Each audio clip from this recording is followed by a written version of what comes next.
नमस्ते। इधर अमेरिका ने ईरान पे फिर से एक्शन शुरू कर दिया है।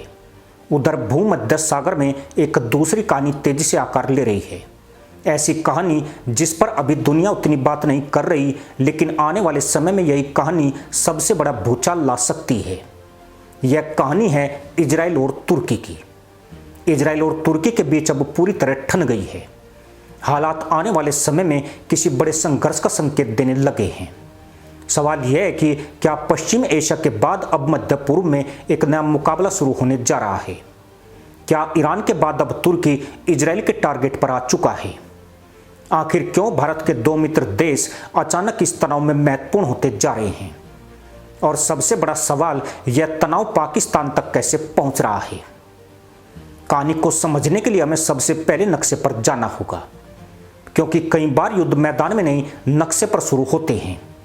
एक तरफ तुर्की है, दूसरी तरफ इजराइल, बीच में भूमध्य सागर का विशाल इलाका, और इसी इलाके में ग्रीस और साइप्रस मौजूद हैं। पहली नजर में यह सिर्फ चार देशों की भौगोलिक स्थिति लग सकती है, लेकिन जब पिछले कुछ वर्षों की घटनाएं देखते हैं तो तस्वीर पूरी तरह बदल जाती है, क्योंकि यही वो इलाका है जहां एक बड़ी जंग की पटकथा लिखी जा रही है।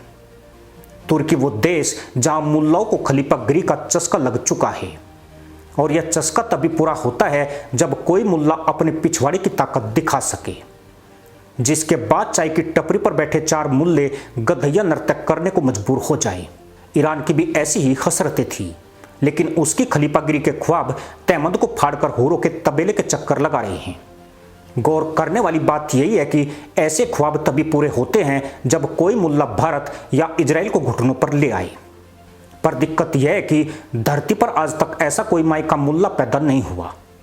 ईरान के बाद अब रेसिप तैयब एर्दोगन भी पीठ पर घी लगा रहे हैं, और यहीं से असली खेल शुरू होता है। अगर सिर्फ सैन्य ताकत की बात करें तो तुर्की कोई छोटा खिलाड़ी नहीं है। 2026 के आंकड़ों के मुताबिक तुर्की दुनिया की शीर्ष सैन्य शक्तियों में गिना जाता है। उसके पास लगभग 4,80,000 सक्रिय सैनिक, 3,80,000 से ज्यादा रिजर्व बल, 1100 से अधिक सैन्य विमान, 2,200 से ज्यादा टैंक और लगभग 190 नौसैनिक प्लेटफॉर्म हैं। तुर्की की पनडुब्बी क्षमता भी क्षेत्र की सबसे बड़ी क्षमताओं में से एक मानी जाती है। लेकिन कहानी यहीं खत्म नहीं होती, क्योंकि दूसरी तरफ इजराइल है। क्षेत्रफल छोटा है, जनसंख्या कम है, लेकिन तकनीक, खुफिया तंत्र, मिसाइल रक्षा और वायु शक्ति के मामले में इजराइल को दुनिया की सबसे सक्षम सैन्य शक्तियों में गिना जाता है। यही कारण है कि मध्य पूर्व में कोई भी देश इजराइल को हल्के में लेने की गलती नहीं करता। अब सवाल उठता है कि अगर तुर्की सैनिकों की संख्या और परंपरागत सैन्य शक्ति में इतना बड़ा है तो फिर इजराइल क्या कर रहा है? यहीं से कहानी दिलचस्प हो जाती है, क्योंकि इजराइल सीधे टकराव की जगह अपने आसपास ऐसे साझेदार तैयार कर रहा है जिनके साथ मिलकर तुर्की की मुल्लाई दुम तोड़ी जा सके। और यहीं पर एंट्री होती है ग्रीस और साइप्रस की। ग्रीस और तुर्की के बीच मतभेद कोई नई बात नहीं है। एजियन सागर, समुद्री सीमाएं, ऊर्जा संसाधन और साइप्रस का मुद्दा दशकों पुराना है। यही वजह है कि जब इजराइल और ग्रीस एक दूसरे के करीब आते हैं तो अंकारा के मुल्लाओं के कान खड़े हो जाते हैं। पिछले वर्षों में दोनों देशों के बीच संयुक्त सैन्य अभ्यास बढ़े हैं, रक्षा समझौते बढ़े हैं और हथियार सहयोग भी बढ़ा है। हाल ही में ग्रीस ने इजरायली रॉकेट प्रणालियों की खरीद को मंजूरी दी है, और दोनों देश वायु एवं मिसाइल रक्षा सहयोग पर मिलकर काम कर रहे हैं। लेकिन असली मोड़ साइप्रस से आता है। साइप्रस भूमध्य सागर में एक छोटा द्वीपीय देश है, लेकिन उसका स्थान इतना महत्वपूर्ण है कि बड़ी बड़ी ताकतें वहां अपनी मौजूदगी बनाए रखना चाहती है।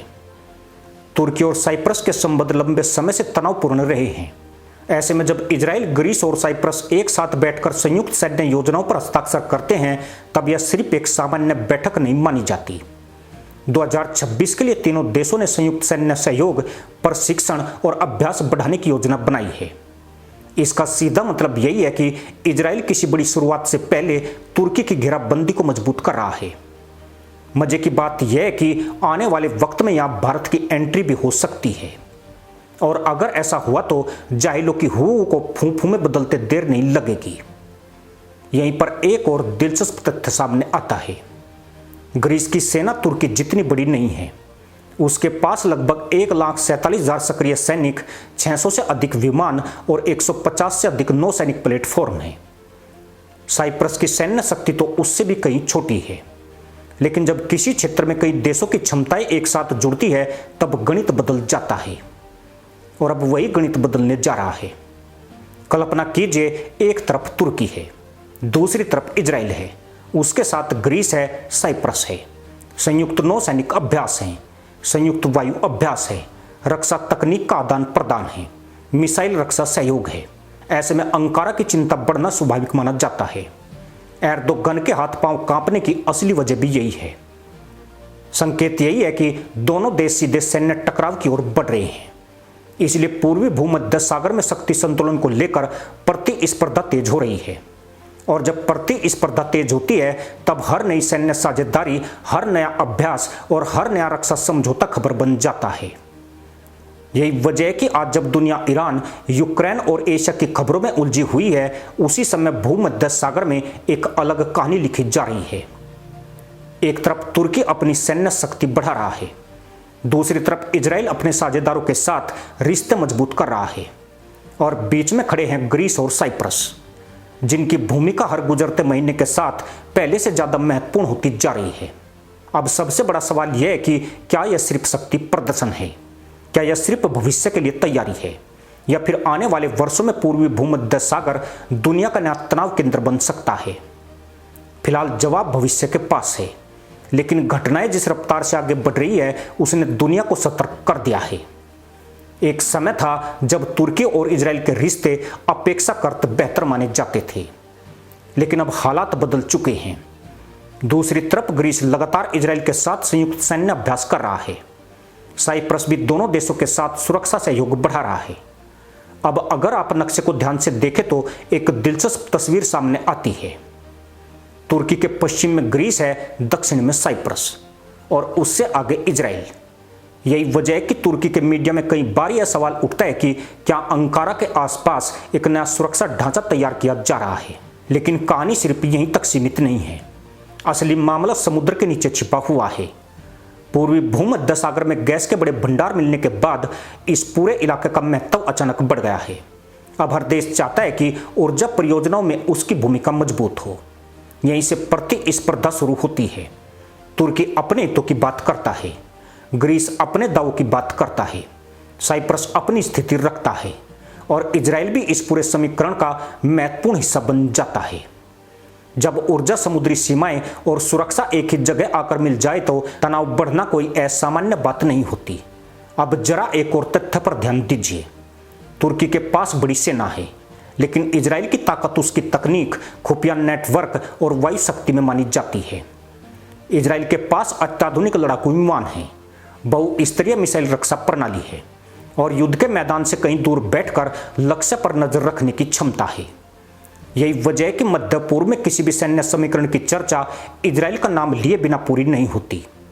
दूसरी तरफ तुर्की भी अपने ड्रोन कार्यक्रम और रक्षा उद्योग को तेजी से आगे बढ़ा चुका है। यानी दोनों देश अलग अलग तरह की ताकत रखते हैं। यही बात इस कहानी को और दिलचस्प बनाती है।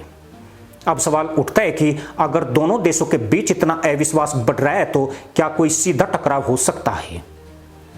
फिलहाल जिस तरह के आक्रामक बयान आ रहे हैं वह किसी तूफान के आने की आहट जैसे हैं। पहले जहां मतभेद पर्दे के पीछे दिखाई देते थे, अब वे खुले मंचों पर सुनाई देने लगे हैं। और अंतरराष्ट्रीय राजनीति में अक्सर यही विचरण होता है जब दुनिया की नजरें किसी क्षेत्र पर टिकने लगती है, क्योंकि इतिहास बताता है कि बड़े संकट अचानक नहीं आते, उनसे पहले लंबे समय तक संकेत दिखाई देते हैं, और वे संकेत अब साफ साफ दिखाई दे रहे हैं। हाल ही में ग्रीस ने अपनी वायु और नौसैनिक क्षमताओं को मजबूत करने की दिशा में कई कदम उठाए हैं। साइप्रस भी अपनी सुरक्षा व्यवस्था को बेहतर बनाने की कोशिश कर रहा है। इजराइल लगातार अपने क्षेत्रीय सहयोग को बढ़ा रहा है, और दूसरी तरफ तुर्की भी अपनी सैन्य तैयारियों को कमजोर नहीं होने देना चाहता है। यानी हर खिलाड़ी अपने अपने हिसाब से तैयारी कर रहा है।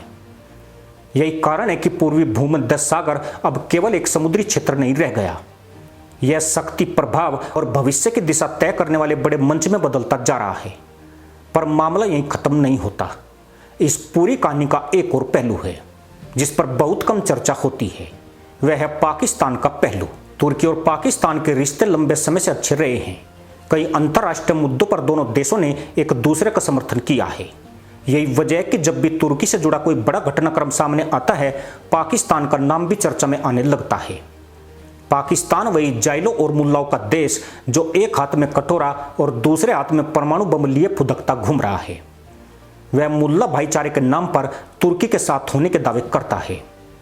लेकिन सवाल यही है कि जब इजराइल तुर्की का पिछवाड़ा तोड़ना शुरू करेगा तो क्या बकलोल पाकिस्तान सामने आने का दुस्साहस कर पाएगा?